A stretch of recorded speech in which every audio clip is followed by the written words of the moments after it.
En la carta que Pablo le escribe a los romanos, escribe en el capítulo 5, versículo 19 lo siguiente: porque así como por la desobediencia de un hombre los muchos fueron constituidos pecadores, así también por la obediencia de uno los muchos serán constituidos justos. Hola, mi nombre es Alexander Gallego y hoy quiero tocar un tema bastante polémico en estos tiempos, cuando pretendemos justificar nuestras acciones echándole la culpa a otros, o tal vez justificar nuestras acciones liberándome de la culpa por algo, por un orden, digámoslo, sobrenatural en algún momento. Me explico. Muchas personas dicen: ¿por qué si Adán pecó? ¿Por qué no lo castigaron a él nuevamente, solamente a él? Y hoy nosotros no tenemos por qué estar pagando las consecuencias del pecado de Adán. Resulta que desde el momento en que la maldad entró al mundo, desde ese momento de Adán en adelante, toda la humanidad siempre ha tenido tendencias de hacer lo malo, justificándolo en sus propios medios, en su propio fin, justificándose detrás de falacias, de argumentos que frente a la Biblia no tienen ninguna validez. Como cristiano, como pastor, siempre me apoyo en la Biblia para tomar mis decisiones, para hacer mis enseñanzas, para seguir mi estilo de vida. Me he equivocado muchas veces, pero nuevamente es la Biblia la que me muestra la equivocación y también la que me muestra la forma de corregir. Entonces dice la palabra que por culpa de Adán el pecado entró a toda la humanidad. Todos nosotros somos considerados pecadores. No hay uno solo que pueda decir: yo no he pecado, ya sea con la mentira, ya sea con el chisme, ya sea con la murmuración, ya sea robándose 200 pesos, ya sea cogiéndose las vueltas que le entregaron mal, ya sea irrespetando las leyes de tránsito, irrespetando la libertad de otro. Bueno, de una u otra manera todos somos constituidos pecadores, porque todos continuamente estamos inclinados a hacer el mal.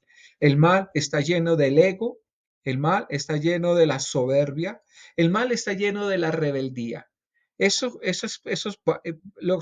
que acabo de decir, esos antivalores que acabo de nombrar, son como lo que sustenta el pecado en nuestras vidas.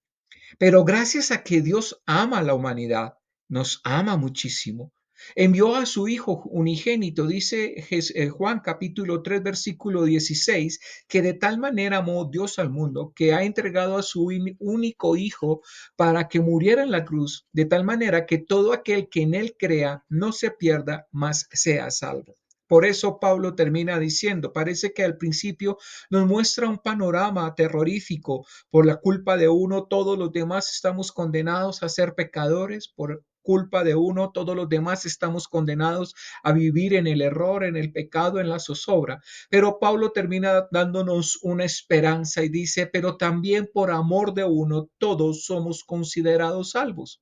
Ese uno es Jesucristo. Él vino a romper, a hacer y a establecer lo que Adán no pudo hacer, lo que Adán no pudo romper, lo que Adán no pudo establecer.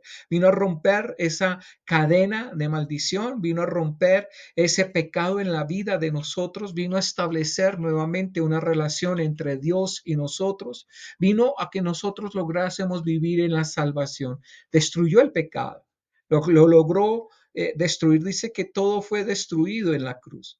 Jesucristo fue tentado en todo como hombre, porque él fue 100% hombre, 100% Dios, y como hombre fue tentado, pero destruyó en su cuerpo el pecado, la tentación, llevó ese pecado cautivo a la cruz. Y por ese sacrificio nosotros hoy podemos estar limpios del pecado, fuimos perdonados y podemos entrar en la presencia y en la gracia del Padre. Por eso es tan importante que miremos a ver ¿qué camino tomamos? El camino que tomó Adán, de la rebeldía, de la desobediencia, de el malgastar su vida, buscando hacer su propia voluntad y al final de cuentas terminar destruido, terminar perdido, apartado de la gracia y de la buena voluntad del Padre. O todo lo contrario, aceptamos vivir como Jesucristo nos enseña en la Biblia, seguir sus enseñanzas, sus preceptos, sus pasos, para vivir en la bendición, para tener algún día muy cercana y tener esa confianza en que ese día va a ser muy pronto, donde vamos a poder disfrutar de esa eternidad al lado de nuestro Padre Celestial. Tú tomas la decisión si sigues el ejemplo de Adán o sigues el ejemplo de Jesús. El ejemplo de Jesús con respecto no a morir en la cruz, porque ese sacrificio es único, no vale otro sacrificio. Ese solo sacrificio ya nos salvó, ya no hay nada más que hacer. Eso ya está hecho. Pero sí el ejemplo de vivir en integridad, sí el ejemplo de vivir en obediencia, sí el ejemplo de vivir en humildad para acercarnos a la gracia del Padre, al regalo, al amor, a la misericordia del Padre. Yo te invito que tomes el camino de Jesús, las enseñanzas de Jesús, el ejemplo de integridad, el ejemplo de obediencia, el ejemplo de respeto que Jesús estableció para que alcancemos la misericordia de nuestro Padre Celestial. Dios te guarde, Dios te bendiga.